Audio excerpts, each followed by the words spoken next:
recap why we're doing this. The theater has to grow. We have to get new writers, new directors, new people involved.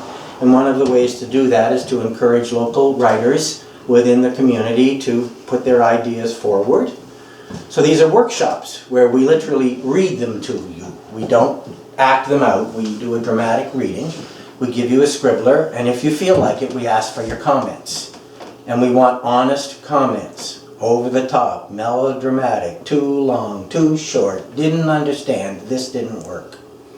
We got some wonderful comments last week and gave us lots to think about. At the same time as we got those comments and we're fixing it and tweaking it for tonight, we've implemented some of those comments, but the comments also pointed out to us that it didn't quite come across to the audience the way we intended it to come across. So we have made some changes even in the reading tonight to try and make that clearer for the audience. This is not a play. It's not a play about action and reaction. Two people talking, there's an argument. Somebody forgives somebody, you tie it up with a bow at the end and everything's happy, and that's not what it is. This is not action. This is not interaction. This is action and reaction. This is thought bombarded by thought, bombarded by thought. It's not written in sentences, it's written in broken sentences. It's not even written in phrases, it's written in broken phrases. And the reason that it is written that way is this is such a unique, interesting story that the best way to tell it to the audience is to try and do it in a unique, interesting way. So it's not a typical play. Last week the three readers just read their part and the audience never understood what was happening. So Zaya's with us tonight, and Zaya is actually going to read the stage directions so that you will understand what happens in those transitions. We have also separated all of the actors into different colored spots. Vince is in yellow, all of the women's roles are in blue, and all of the men's roles are in red. I don't say Marion, and I don't say Elizabeth, and I don't say George, because there's only one person on stage in this play. There is no Miriam. There is no George. It's almost as if Vince is on his deathbed and he's doing a life review and he's saying in his head, what shaped me? Why am I this way? What is it? And he's going back and he's looking over his life, and it changes every time a new thought comes in. So he wants, Marion's not around, he wants someone to speak for Marion. So it's like, you speak. You do it. She's not Miriam. She's not the mother. She's a woman in the audience speaking the schizophrenic voices inside Vince's head. So even though Elizabeth is reading it, she's not one person, she's 7 or 8 throughout the play. Even though George is reading it, sometimes he's the doctor, sometimes he's the 2nd doctor, sometimes he's the 15th doctor, sometimes he's the 27th doctor. None of his sentences go together as one person. And then all of a sudden he's the father. So here he is, a doctor giving a health comment, a publisher about, I'm not going to publish that book, and a father saying, my wife didn't like me. But it's still George. And we don't think that came across in the reading, hence what we're doing with Vincent. It is an interesting process. The poster said, looking into the mind of a tormented artist. That's what it is. It's looking into the mind. There is no answer. If you came out of the play and said, oh, what a lovely little play, it's all tied up with a pink bow, everybody lives happily ever after, then the play is not successful in the way we're presenting it. Not that it couldn't be written that way. This play is not written that way. This play is written to be confusing and disturbing and to make you go out that door thinking, well, I don't know what I just saw, but I got to think about that for a half an hour before I say anything. That's the whole purpose of the play. So I'm outlining that. If we achieve that purpose, confusion, then we're successful. So if you think of that when you're watching it, you'll have an idea on the structure. Also, it is a very difficult script to do. When you take a living person's life and you delve into their thought process and you try to put it on stage, as an actor, I try to reconcile in my mind how he thought, what he thought, how Marion thought, how I can put that on stage. Sometimes as an actor, or even the dramatization of the novel, I can only do it through my experiences. So I'm putting another layer on top of Marion's layer, which may not have been in the book. It is important for you to read the book. If you want to know more about what is happening or what happened in Vince's life, there is more description in the book. There is more explanation. There is more thought. There is more of a process. There's more of an understanding of the relationship between Marion and Vince. The play does not do that. The play leaves you with thousands of questions. That's what the play is supposed to do. The answers you'll find in Miriam's book. So, I just want to thank you. It's been a wonderful experience. This is our second reading with it. Hopefully, if everything goes right and we can develop it, you might see it on the stage next summer. So, do you want to give a short little thing on you and Vince in the book? No, I think you probably said just about everything I was going to say. I'm sorry. Yeah, well, that's fine. And you didn't tell me beforehand, so I didn't steal it. All right. The paintings, one of the comments were, because I'm going to show you a slideshow and introduce you to Vince's work. We wish we had more time to see his work, to see his thought process, to see how that influenced him. That's true, but the slide presentation is 3 minutes and 58 seconds, which is a long time for an audience to look at slides. Mm-hmm. Also, because we're going into the mind of a tormented artist, his paintings are not normal household paintings. You don't hang them over the Chesterfield. So how much can an audience coming in, how much do you bombard them with? Do you show them pictures that they have to look at and think about heavily for hours? Or do you want them thinking about the play? It's all balance is what I'm trying to say. So we're going to show you the pictures, introduce you to his artwork so you can understand what was going on in his mind. In the structure of the slideshow, they start out with black and white sketches, almost as if his life was black and white, and then they switch to color, almost as if Marion brought some color into his life and some stability into his life. And then as his life progresses, the pictures get weirder and weirder and weirder to the point with just before he died, it's nothing but geometric shapes. But the third or fourth last slide, and this came to me in the shower today when I was thinking about the structure, is a woman knee-deep going out into the water. And I thought, is that Miriam? And did she save him from drowning? Or is that Miriam and she's running away from him? He's on the shore, she's in the water. I've had enough. Now for me, I don't need an answer to that. That's what I want the play to do. That's what I want the artwork to do. Look into it and say, oh, wow. Because we don't know what affected him. We don't know what gave him his thought process. We do know in therapy today that, go back to your childhood, find a reason, think about it. That's all covered in the play. But that isn't necessarily the solution. That's just one kind of process. All right, so let's take a look at, George, if you will get the house lights there, let's get a look at Vince's artwork.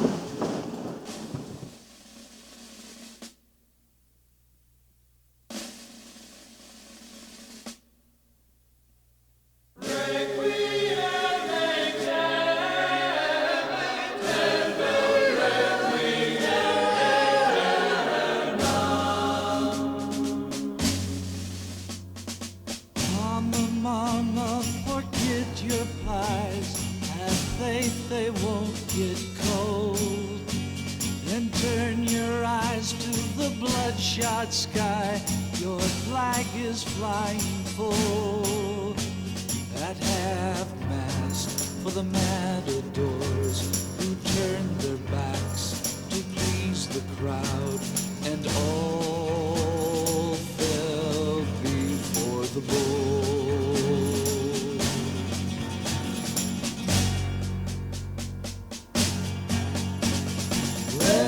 was the color of his blood flowing thin. Pallid white was the color of his lifeless skin. Blue was the color of the morning sky. He saw looking up from the ground where he died. It was the last thing ever seen by him.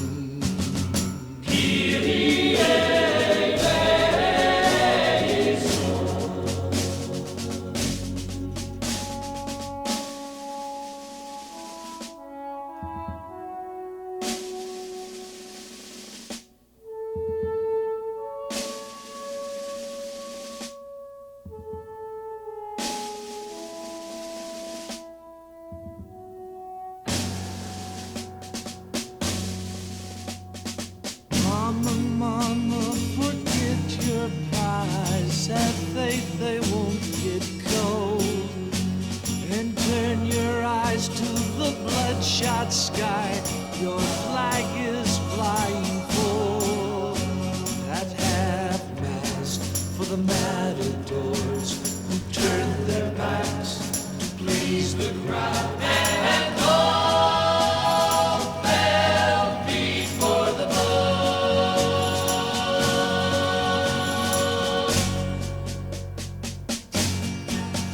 Black and white were the figures that recorded him. Black and white was the newsprint he was mentioned in. Black and white was the question that so bothered him.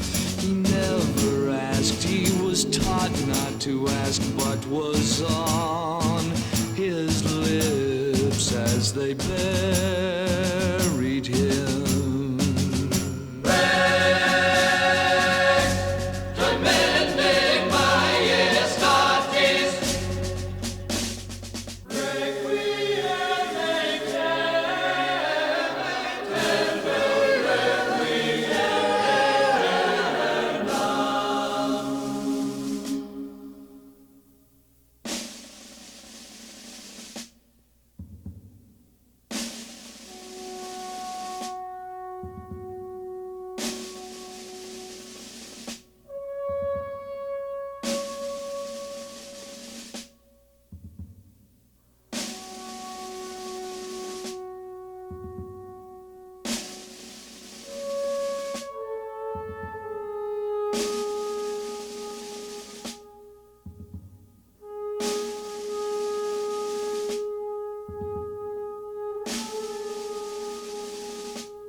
I love the photograph with the pills. What a great final image of him.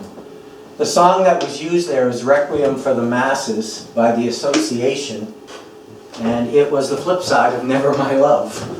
And interesting choice for lots of reasons, because Requiem of the Masses was the A side and Never My Love was the B side, but in commercial radio in the 1960s that song was just too above the masses. It did not appeal to the lowest common denominator. It was an anti-Vietnam, anti-war song. But for Vince, my understanding through Marion, do I call you Marion or Miriam? I have a friend who's Miriam. And if I do, Miriam better. I don't mean to do it deliberately, I get confused. But it's an anti-war song, and in conversation with Marion, he liked Latin, so that seemed appropriate. The drum rolls are kind of like going to an execution. The Latin is kind of like the witch trials and the burning of the witches. The lyrics, mama, mama, forget your pies. Forget the ordinary things. Have faith, they won't get cold. Turn your eyes to the bloodshot skies, for your flag is flying full. At half-mast for the matador, who turned his back to please the crowd. And all fell before the bull. Vince's life was kind of like a bullfight. He was certainly dodging ideas left, right, and center. And yet at the same time, like any matador, he's certainly standing up to every challenge and saying, I dare you to overtake me. So the whole song seemed appropriate in summing up Vince's life. All right, we think we're ready. You guys ready? Yes, sir. Okay. As it is written, one of the techniques in its writing is 2 of the actors are in the audience. They come in, they pay their $10, they sit down, they talk to everybody. You have no idea that the actors are in the audience. It's just to make you feel uncomfortable. So when I'm going to say, will you? Sure. No, say no. Please say no the first time. Okay? And if I say, point to you and say, will you? Say no, I need 2 no's, okay? For it to make sense for you. All right. Give us a minute. You ready? As ready as we'll ever be, eh? Let's see if we can get rid of this instructions here. That's better.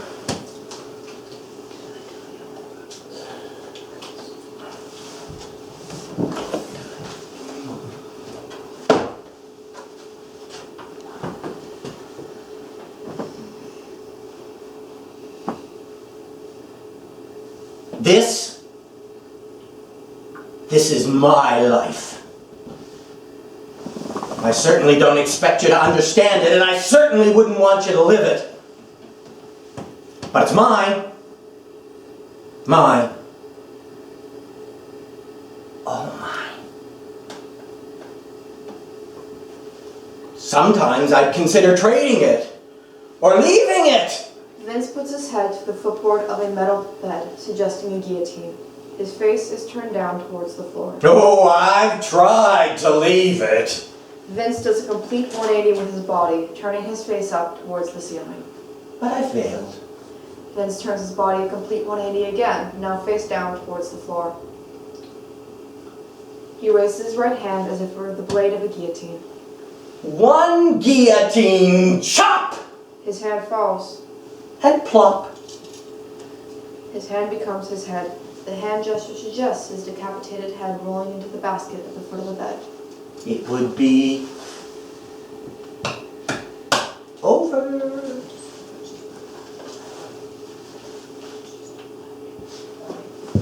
Yesterday.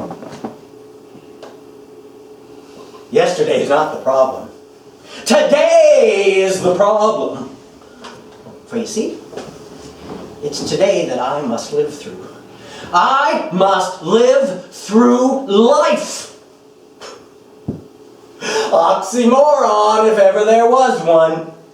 He takes his head out of the footboard and sits up, facing the audience. He points to the basket. This is my life. He picks up the basket and walks towards the audience, referring to the decapitated head. Nothing more than a vessel, a container of all my thoughts that form the basis of who I am.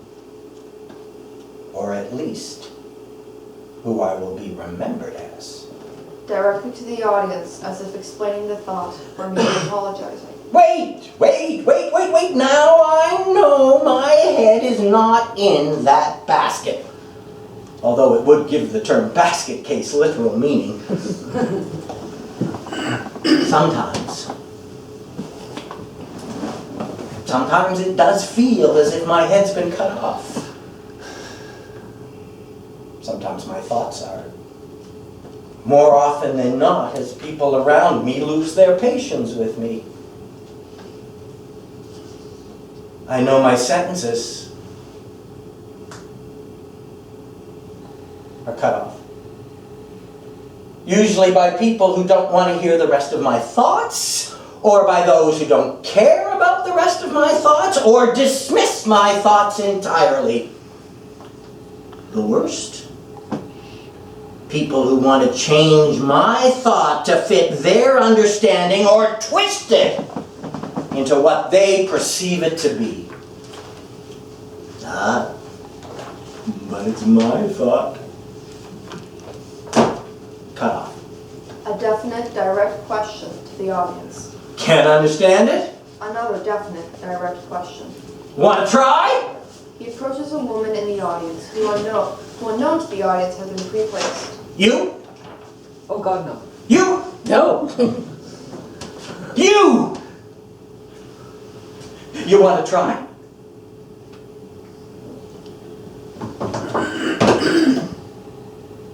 Help me. All right. If you want to try, then do this simple thing for me. Sit alongside me. He picks up the chair, turns it upside down, and holds it over his head, mirroring the chair hanging from the ceiling on the side. What's that old cliche? Okay, yeah. Walk a mile in my shoes. That's it. You can't. He looks down at his bare feet, I'm not wearing any. pointing towards the bed.